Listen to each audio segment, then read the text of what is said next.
సనాతన ధర్మం ప్రేక్షకులకు నమస్కారం. మనల్ని మనం తెలుసుకోవటం కూడా ఆధ్యాత్మికలో చాలా కీలక భూమిక పోషిస్తూ ఉంటుంది. మనం ఎవరం? మనం ఎలా వచ్చాం? అసలు మనుషులకు, ఇతర ప్రాణులకు వ్యత్యాసం ఏంటి? ఆత్మకు, మనసుకు, శరీరానికి అసలు బంధం ఏంటి? ఇలాంటి ప్రాపంచిక విషయాల మీద అందరూ మాట్లాడలేరు. కొంతమంది విద్వాంసులు మాత్రమే, కొంతమంది మహామేధావులు మాత్రమే మాట్లాడగలుగుతారు. అలాంటి డాక్టర్ విద్వాన్ అమరవాది శేషయ్య గారు ఇవాళ మనతో పాటుగా ఉన్నారు. ప్రముఖ ఆధ్యాత్మికవేత్త, ప్రజ్ఞారత్న బిరుదాంకితులు, అనేక అంశాల్లో ఒక లోతైన అవగాహన కలిగి విశ్లేషణ చేయగలిగిన మేధావి, అలాగే తెలుగు భాష పట్ల అపారమైన ఒక పట్టు ఉన్నవారు. తమిళనాడు లాంటి తమిళ రాష్ట్రంలో తెలుగు విద్యార్థులకు విద్యాబోధన చేసిన వ్యక్తి, 8 డిగ్రీలు కలిగిన డాక్టర్ విద్వాన్ అమరవాది శేషయ్య గారితో ఇలాంటి అంశాల మీద లోతైన చర్చ చేసి ఒక ప్రయత్నం చేద్దాం. గురుగారు నమస్కారం అండి. చాలా సంతోషం. గురుగారు, చాలా సందర్భాల్లో నాకు ఒక ధర్మ సందేహం వస్తుంది. ఏంటంటే హిందుత్వం రోజు రోజుకి కాస్త ఇతర మతాల ఆధిపత్యం పెరుగుతుందేమో అనిపిస్తూ ఉంటుంది. పాస్టర్లు ఉన్నారు, వాళ్ళు నిత్యం క్రిస్టియానిటీని ఏ రకంగా ముందుకు తీసుకెళ్ళాలి, ఎంతమందిని మతాన్ని మార్చాలి, ఇదే ధ్యాసతోటి వాళ్ళు సువార్త సభలని అవని ఇవని పెడుతూ ఉంటారు. నాకు వచ్చే సందేహం ఏంటంటే, మన దగ్గర రకరకాల వాళ్ళు ఉన్నారు. మఠాధిపతులు ఉన్నారు, పీఠాధిపతులు ఉన్నారు, సిద్ధ పురుషులు అంటారు, అవధూతలు అంటారు, అవతార పురుషులు అంటారు. ఇట్లా అనేక పేర్లతో పిలుస్తూ ఉంటాం కదా. వీళ్ళందరూ జనబాహుల్యంలోకి రారా? అసలు ఏంటి వీళ్ళ మధ్య తేడాలేంటి? హిందుత్వాన్ని ముందుకు తీసుకెళ్లే బాధ్యత వీళ్ళలో ఎవరిలో ఉంది? అలాంటి యాంకర్ పాత్ర, అంటే హిందుత్వాన్ని ముందుకు తీసుకెళ్లి మరింత పరిఢవిల్లేలా చేయగలిగి మరింత మందిని మతంలోకి తీసుకురాగలిగిన పాత్రలు పోషించే బాధ్యతలు ఈ 5గురిలో ఎవరికి ఉన్నాయని? చాలా అద్భుతమైన ప్రశ్న వేశారు. మనం ఒక్కటి ఆలోచించాలి నాన్న. మన భారతీయ తత్వశాస్త్రమే అన్ని మతాల కంటే కూడా మూలమైనటువంటిది హైందవ ధర్మశాస్త్రం. మన భారతీయ తత్వశాస్త్రానికి మించింది లేదు. కానీ ఇది ఏమైపోయింది, మనలో ఇతరమైనటువంటి మతాధిపతులు, క్రైస్తవ మతం కానీ ముస్లిం మతం కానీ, వాళ్ళు వాళ్ళ కట్టుబాటులో వాళ్ళు పెంపొందించుకునేటువంటి ఒక అవగాహనలో మనకు అవగాహన రాహిత్యం చేత మనకున్నటువంటి శైవ మతము, వైష్ణవ మతం అనే ఈ విధమైన మతము అంటే నా అభిప్రాయం. ఇప్పుడు మీరు అడిగిన ప్రశ్నలోనే వీళ్ళందరూ కూడా మన హైందవ మత ఉద్ధారకులు. అంటే మనకు వేదకాలం నుంచి వచ్చినటువంటి మన సంస్కృతిని, వేదం అంటేనే భగవంతుని యొక్క ప్రతి స్వరూపం, జ్ఞానం. అటువంటి దాన్ని వేదాలలో చెప్పబడినటువంటి ఋష జ్ఞానంలో, ఋగ్వేద, యజుర్వేద, సామవేద, అధర్వణ వేదాలలో మనకు ఏవైతే, అసలు వేదాలకు శృతులుని పేరు, there is no writer for that. ఒక సెలయేరు లాగా శబ్దం నుంచి వినపడి ఋషులు వారి జ్ఞానం చేత ఆ మంత్రం, మన ఏవ త్రాయతే ఇది మంత్ర, అటువంటి మంత్ర స్వరూపంగా నాడు ఋషులు మనకు అందించిన ఒక జ్ఞాన భిక్ష. ఇటువంటి వేదాలను నాడు పూర్వీకమైనటువంటి కృతయుగ ముందు ఉన్నటువంటి నవ బ్రహ్మలలో 9 మంది బ్రహ్మలు బ్రహ్మకు సహాయం చేయడానికి సృష్టికి వచ్చినప్పుడు, సూక్ష్మంగా మనం ఆలోచిస్తే చాలా గొప్ప సబ్జెక్టు, పెద్ద సబ్జెక్టు అయినా మనం సూక్ష్మంగా చెప్పుకుంటాం. ఆ నవబ్రహ్మలలో వశిష్ఠుడి యొక్క కుమారుడు శక్తి అయితే, శక్తి కుమారుడు పరాశరుడు అయితే, పరాశరుడి కుమారుడు వేదవ్యాసుడు. అంటే ఈ వేదవ్యాసుడు ఎప్పుడు వచ్చాడు? ద్వాపర యుగంలో వచ్చాడు.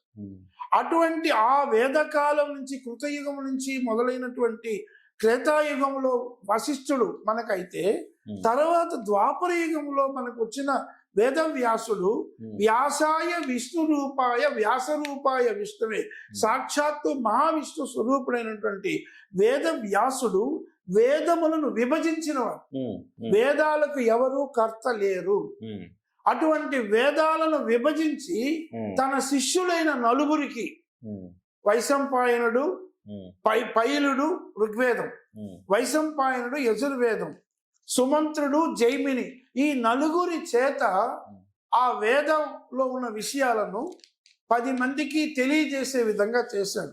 అలాగే ఆ వైశంపాయనుడే పంచమ వేదమైనటువంటి మహాభారతాన్ని కూడా పరీక్షిత్ మహారాజు కుమారుడైనటువంటి జనమేజయుడికి చెప్పాడు. అది మన ఇతిహాసాన్ని పోదాం.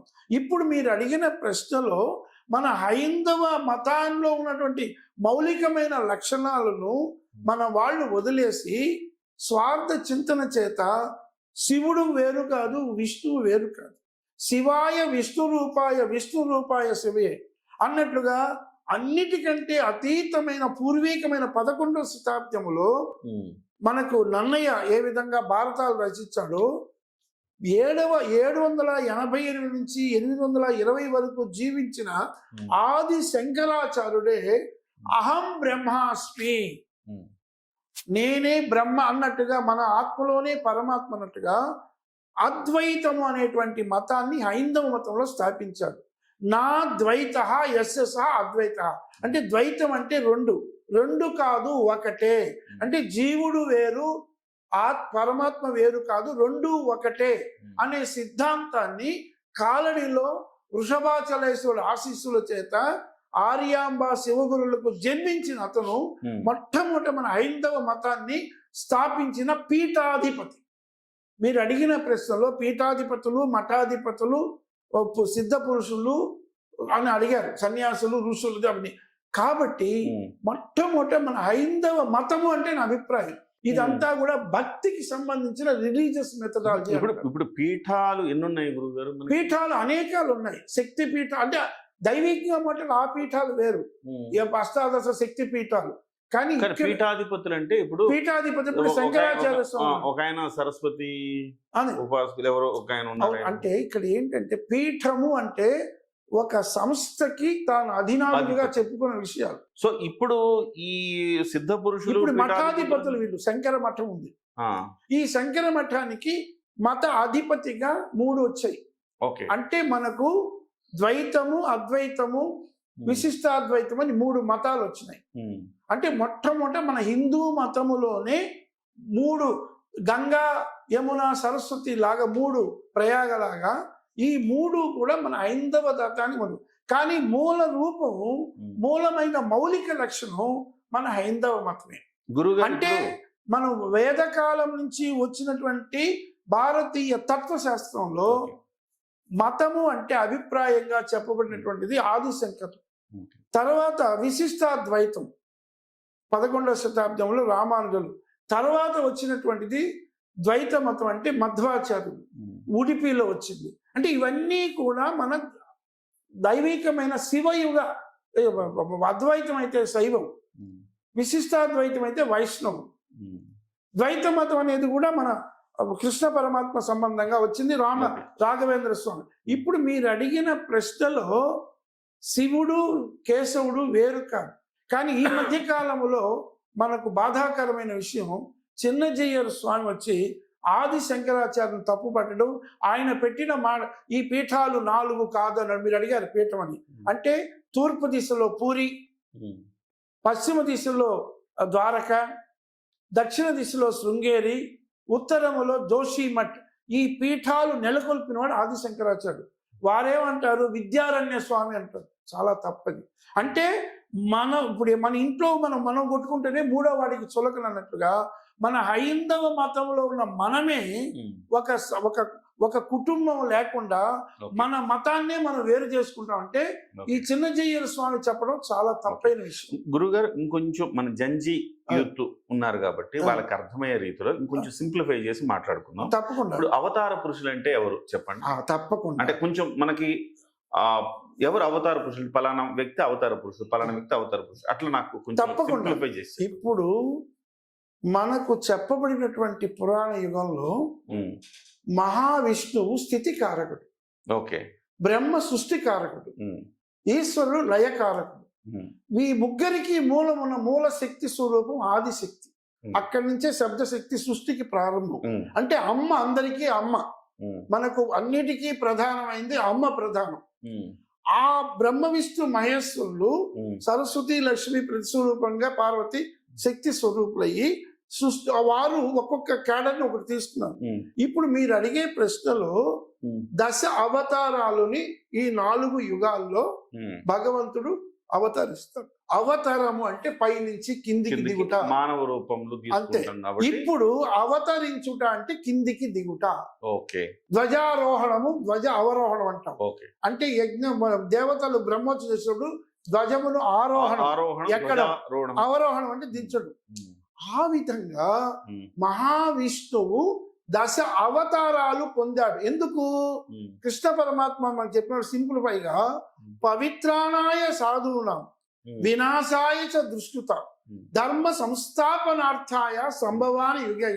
అంటే సాధువులను రక్షించడం కోసం, దుర్మార్గులను శిక్షించడం కోసం యుగ యుగములో నేను జన్మిస్తాను అంటే అవతరిస్తాను అన్నాడు. అంటే భగవంతుడు ఎప్పుడూ కూడా రక్షించడమే ఆయన పని, స్థితికారకుడు. కాబట్టి కృతయుగములో 5 అవతారాలు పొందాడు, త్రేతాయుగములో 2 అవతారాలు, ద్వాపర యుగంలో 1 అవతారం, రాబోయే కలియుగంలో 1 అవతారం, మొత్తం 10 అవతారాలు.